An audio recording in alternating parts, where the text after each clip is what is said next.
All right, y'all. I think it's time to admit Roman Reigns has been nerfed and nerfed severely. I'm here to talk about it. So let's lock in. In order to talk about how Roman Reigns has been nerfed, I think that we need to first establish why Roman became the tribal chief to begin with. This whole thing started with the Shield. When Seth Rollins turned his back on Roman Reigns, or should I say Roman turned his back to Seth Rollins and Rollins hit him with the chair, Roman noticed that he had a group and he didn't have control. If we fast forward to the Bloodline and we look at how that group was constructed, he had a group in which he had all of the control. Maybe he figured, I can't be blindsided if I control the whole situation. If they respect me and if they fear me, they can't turn on me like a Seth Rollins. If you go back to his original tribal chief music, it always had that one little Shield note that was in it that would hit. And people would be like, man, what is that? Is that like a glitch in the music? No, that was his tribute to the Shield. That little note is now gone in his tribal chief music that he has now since he's returned, since losing the title.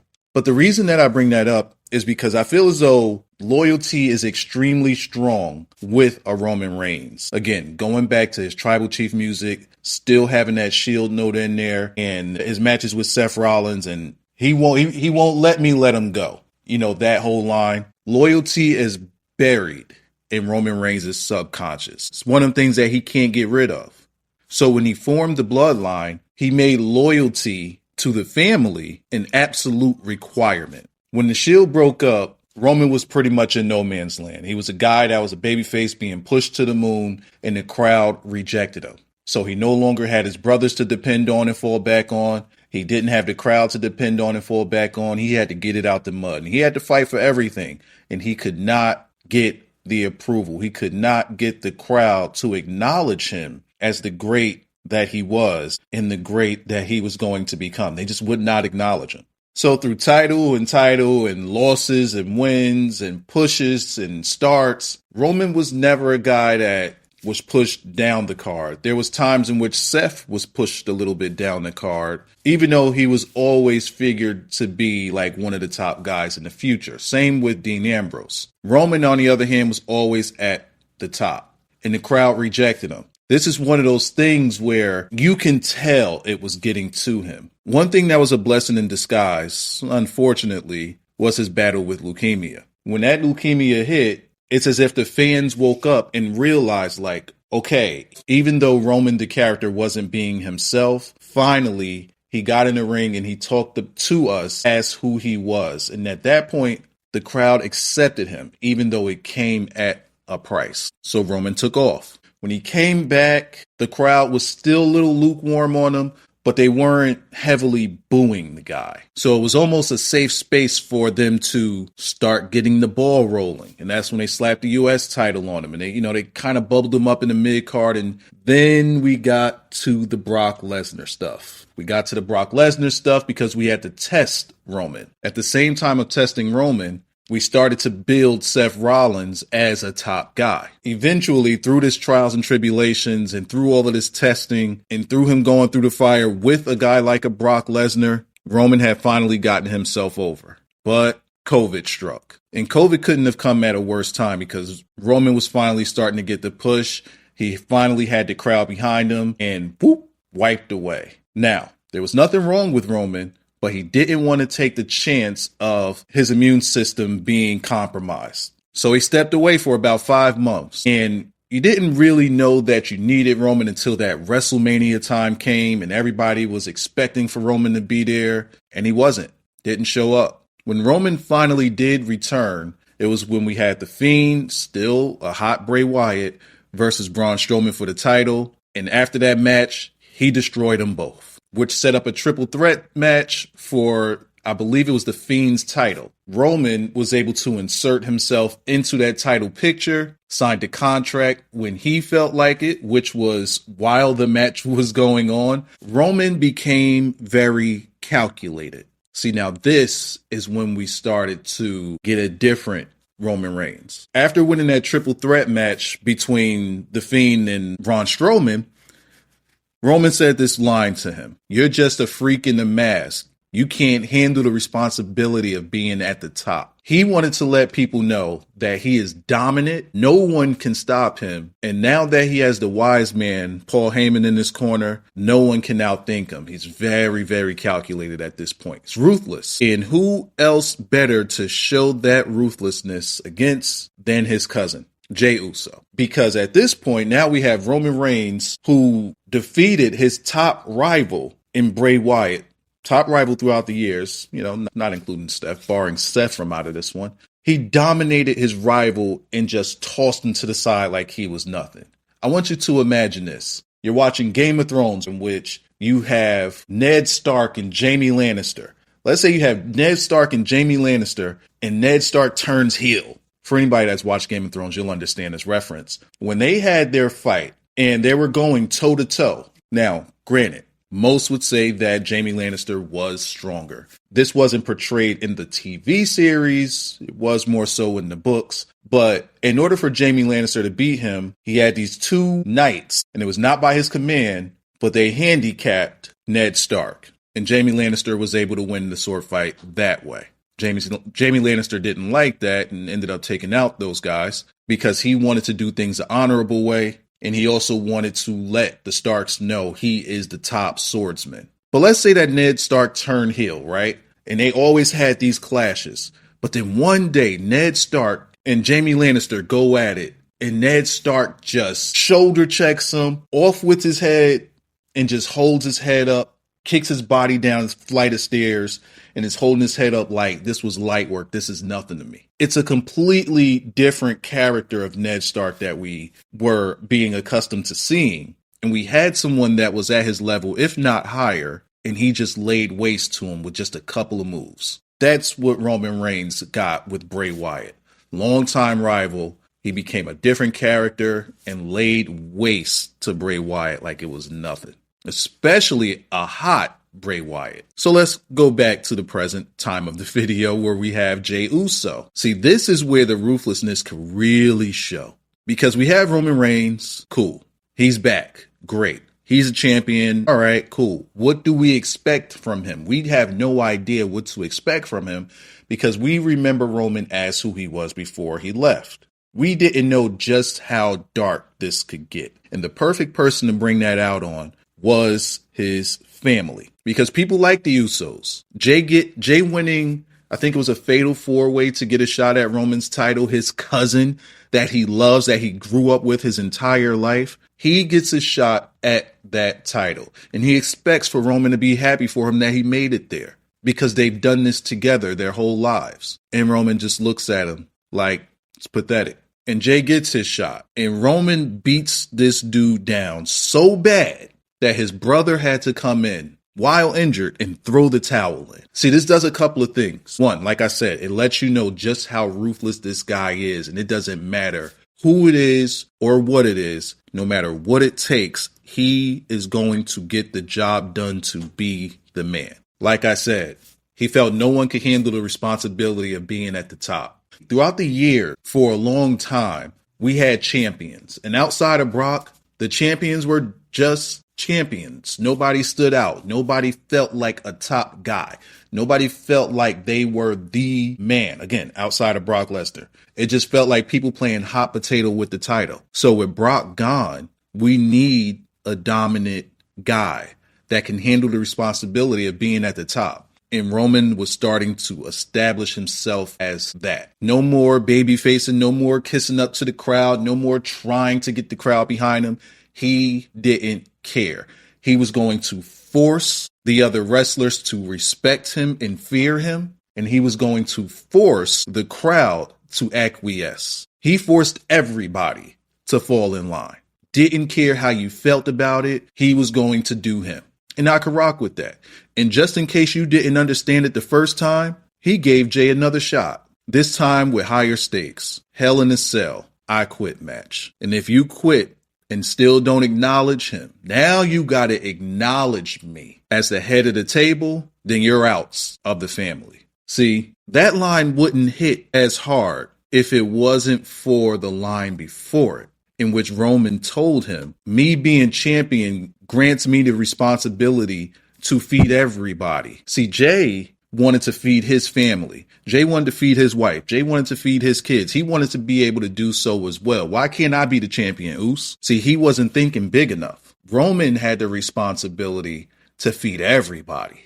I don't just feed my kids for this title. I don't just feed your kids with this title. I feed a whole family with this title. Roman being at the top helps him feed his nephews, helps him feed his wife, his children, Jay's wife, his children, Jimmy's, everybody. Everybody eats when Roman's at the top. Jay didn't understand that responsibility. So Roman let him know, I'm feeding you. And when I beat you, if you still don't acknowledge me, you're done. You and your family can go find somewhere else to eat because it won't be at this table. The biggest table of them all. So we get Roman in this cage match with Jay. Again, beating the dog shit out of him. I mean, beating. That's the thing about Roman.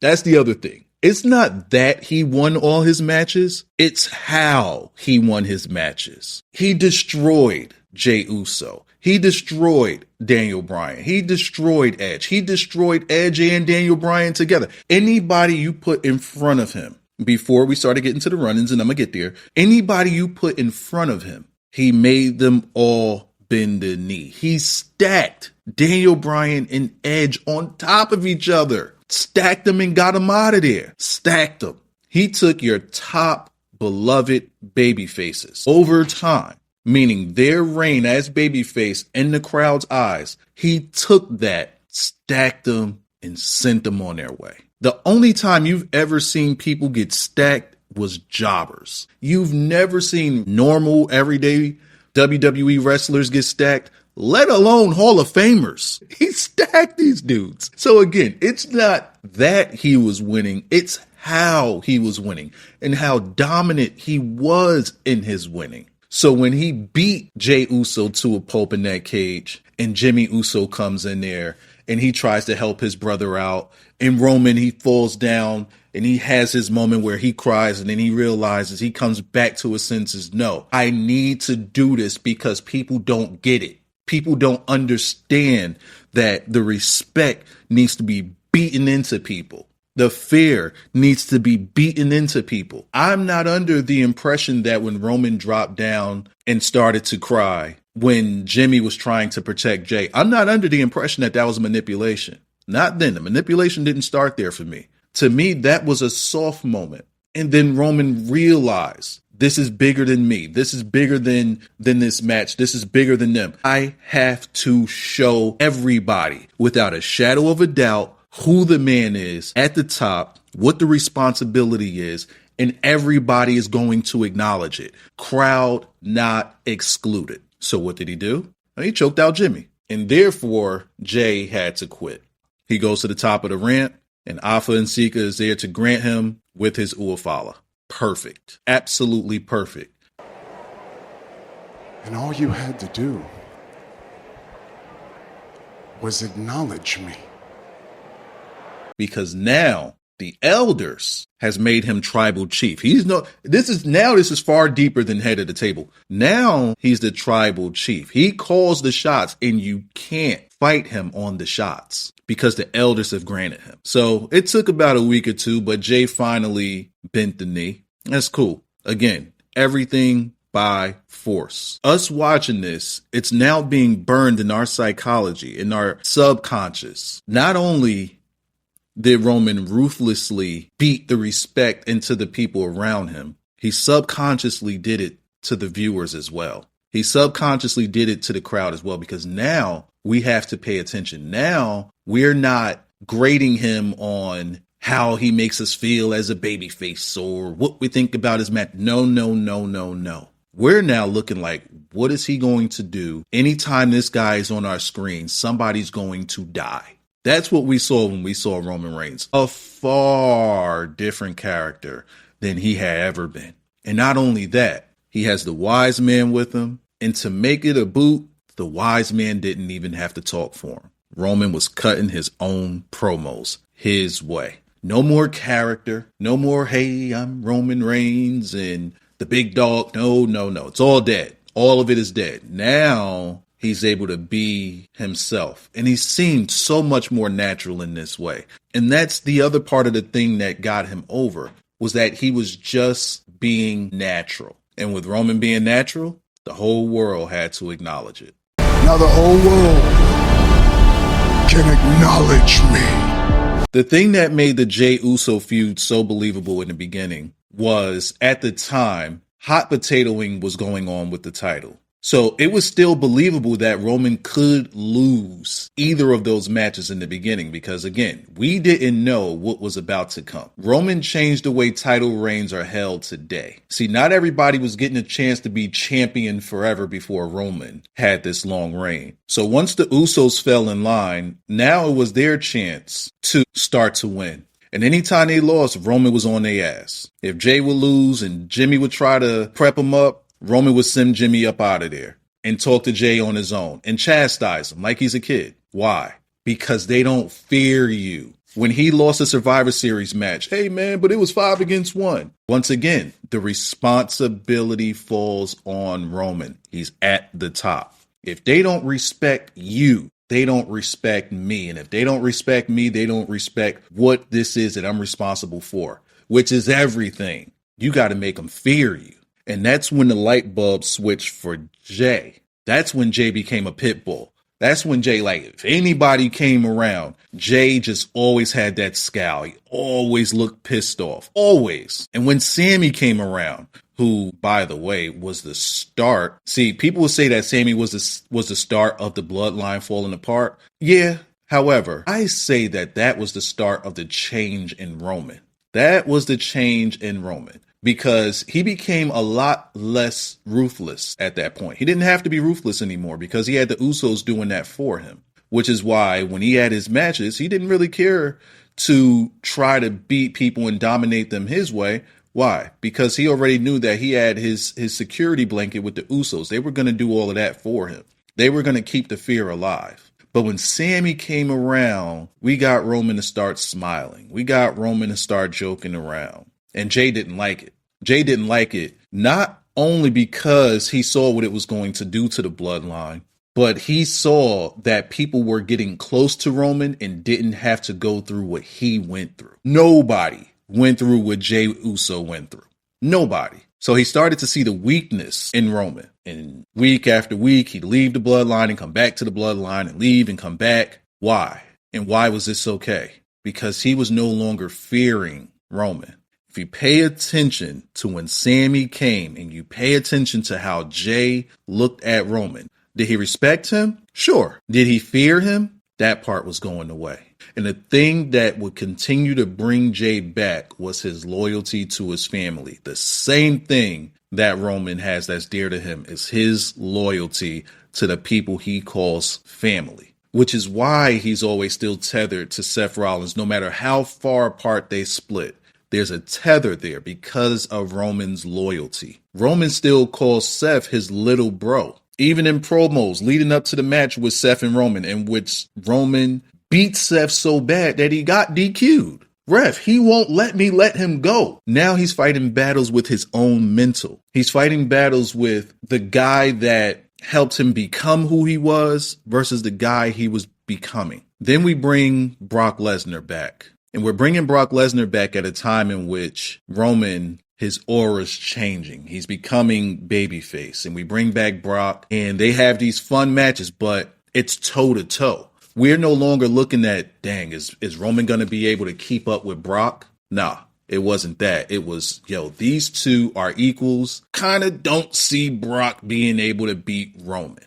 Whereas before it was, can Roman beat Brock? It all changed. But along with it changing, it just became aura farming, which is cool, but the nerf was in. He was no longer dominating people. He was again, he had the Usos doing the work for him, but it wasn't him that was going out and smashing everybody. He even stopped telling people that he was smashing everybody. If I could go back to use another Game of Thrones reference, Robert Baratheon, the guy that you saw in the show was the first king that you saw in the Game of Thrones show. You saw a fat, lazy, out of shape king, and he was riding off of his namesake. See, before Game of Thrones, the series started, if you go back to the books, Robert Baratheon was a feared, ruthless killing machine. You can send him in there with the highest of the highs, and he was cutting their heads off. But then he became the king, and he rested on his laurels, and he relaxed, and he got fat, and he got out of shape. And eventually he was put down by a boar. Now, granted, they upped the poison on him to kill him off, but he was taken down by a boar. If you look at Roman Reigns, it's like once he became king, he didn't get fat and lazy, but he rested on his laurels. And that's when the nerfing started. Everybody started to come to his level. And how do we say that? Because now he's struggling with the likes of a Kevin Owens and guys like that. He's struggling in these matches in which he needs the help. He's no longer getting in there and dominating them. Now, granted, when the Usos jump in there, he's able to dominate like before, but he's no longer doing it on his own. He's no longer stacking people. So this nerf was in there far before the bloodline ended. This nerfing happened even before Sammy came around. See, Sammy just changed who Roman was. Sammy took the fear out of Roman. Sammy made it so that it was believable to beat Roman because he showed the chinks in his armor. It was very strategic by booking. However, it didn't help. Why? Why didn't it help? Because it didn't raise anybody else's stock. Nobody that Roman had to struggle with was believable that they came to his level. It was that Roman dropped down to theirs. And that's the nerf. Now, when was his aura taken away? Well, that's when you got to insert this guy.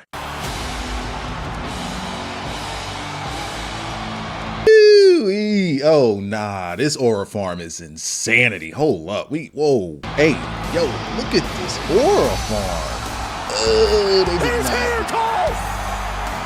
When The Rock returned, Roman felt like Lil Cousin. It no longer felt like Roman was so nerfed to this point that even standing side by side, Roman just looked like the little dude. Roman started to walk behind The Rock. They weren't seen as equals, even though their match was supposed to be as equals. They weren't being seen as Now, this is a Rock thing because he wants to be shot a certain way so that he always looks bigger than everybody. He always looks larger than life. Rock has this Hulk Hogan thing going on with him that nobody seems to like. And that's going to catch up to him. And it's starting to catch up to him very, very quickly. But at this point, he was no longer the dominant guy that he was. He was no longer the dominant champion. There was chinks in his armor. There was chinks all around him. And now his aura has been stripped away from him. Even when they beat Cody and Seth at the first night of WrestleMania, and Roman and The Rock are standing next to each other holding up their titles, again, Roman just looks like a guy.